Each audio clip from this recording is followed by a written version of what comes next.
அஸ்ஸலாமு அலைக்கும் வரஹ்மத்துல்லாஹி தஆலா வபரகாத்துஹு. அல்ஹம்துலில்லாஹி ரப்பில் ஆலமீன் வல் ஆகிபத்து லில் முத்தகீன் வஸ்ஸலாத்து வஸ்ஸலாமு அலா சய்யதினா முஹம்மதின் வ அலா ஆலிஹி வ அஸ்ஹாபிஹி அஜ்மஈன். கண்ணியம் நிறைந்த அல்லாஹுவின் நல்லடியார்களே, புனிதமிகு ரமலானுடைய மாதத்தில் பல்லாக்கு டிவி வழியாக சுவனத்து பூங்காற்று என்கிற இந்த அற்புதமான நிகழ்வில் ரமலானுடைய சிந்தனைகளாக, உணர்வூட்டும் உபதேசங்களாக தினம்தோறும் சில செய்திகளை கேட்டு வருகிறோம். அந்த வரிசையில் இன்றைக்கும் ஒரு செய்தியை நாம் நினைவுபடுத்த கடமைப்பட்டிருக்கிறோம். இன்றைக்கு மனிதன் உலகத்தில் நிம்மதி இழந்திருக்கிறான். அதற்கு காரணம், யார் யாரையோ நம்பி, எதையோ நம்பி அவனுக்கு அது கிடைக்காத பொழுது மன நிம்மதியை தொலைத்திருக்கிறான். யாரை நம்ப வேண்டுமோ அவனை நம்பாமல் மனிதன் கொடுக்க முடியாதவற்றை மனிதன் யார் செய்ய முடியாத அவங்களெல்லாம் நம்பினதுனால வந்த விளைவு அவனுக்கு கிடைக்காத பொழுது நிம்மதியை இழக்கிறான். அல்லாஹ் திருக்குரானிலே சொல்கிறான், வஅலல்லாஹி ஃபல்யத்தவக்கலில் முத்தவக்கிலூன் அப்படின்னு அல்லாஹ் சொல்கிறான் திருக்குரானில். நம்ம யாரை நம்பிக்கை வைக்கணும் அப்படின்னா, நம்மளை படைத்த ரப்புல் ஆலமீனை தான் நாம் நம்பிக்கை வைக்க வேண்டும். நமக்கு யார் தருவாங்களோ அவங்க மேலே தான் நம்பிக்கை வைக்கணும். தராதவர்களிடத்தில் நம்பிக்கை வைத்து நமக்கு என்ன பயன் கிடைத்து விட போகிறது? காரணம் சொல்லி தப்பித்து கொள்வார்கள். ஒரு இடத்துல இமாம் கசாலி ரஹ்மத்துல்லாஹ் சொல்லுவாங்க, ஒரு பொறுப்பாளர் அப்படின்னா சரியான பொறுப்பாளர் யார்? இமாம் கசாலி ரஹ்மத்துல்லாஹ் சொல்லுவாங்க, 4 தன்மைகள் இருக்கணும்.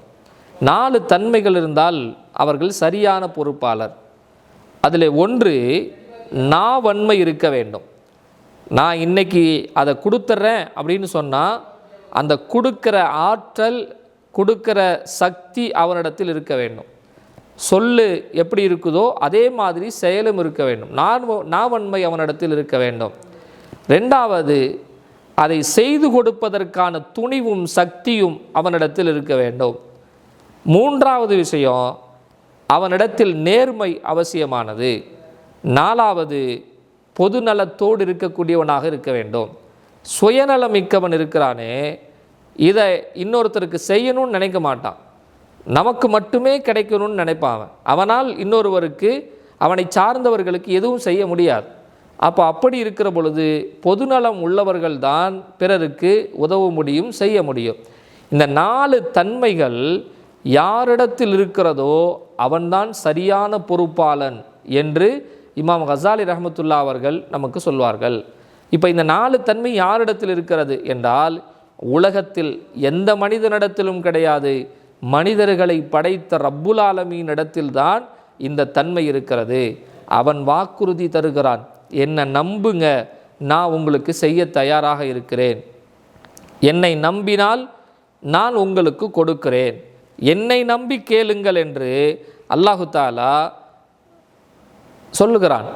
ஆனால் மக்கள் எப்படி இருக்கிறாங்கன்னா, வீடு நம்மள்கிட்ட சொந்த வீடு இருக்குது, யார்கிட்டையும் போய் கையேந்த தேவையே இல்லை, யார்கிட்டையும் போய் நிற்கணும்னு அவசியமே இல்லை, நமக்கு இந்த வீடு போதுமானது என்று வீட்டை நம்புகிறான். ஆனால் அவனுக்கு வீடு கடைசி வரைக்கும் அவனுக்கு இருக்குமா அப்படின்னா, கடைசி வரைக்கும் வீடு இருக்காது. திருக்குரான் அதற்கு உதாரணம் சொல்லும். ஆது சமூது கூட்டத்தார்கள் மலைகளை கொடைந்து அவர்கள் வீடுகளை அவர்கள் கட்டி கொண்டார்கள். அதுவே அவங்களுக்கு ஒரு பெருமையாக இருந்துச்சு. மலைகளை கொடைந்து வீடு கட்டி இது எங்களுக்கு போதும்னு நினைச்சாங்க. ஆனால் அல்லாஹு தாலா அந்த வீடுகளே இல்லாத கூட்டமாக அவர்களை ஆக்கிவிட்டான். உலகத்தில் வீடு இருக்கிறது என்று வீட்டின் மீது நம்பிக்கை உள்ளவர்கள் இந்த வரலாறை படித்து கொள்ளட்டும். அல்லாஹ் நினைத்தால் உங்களுக்கு வீடு இல்லாமல் ஆக்கி விடுவான்.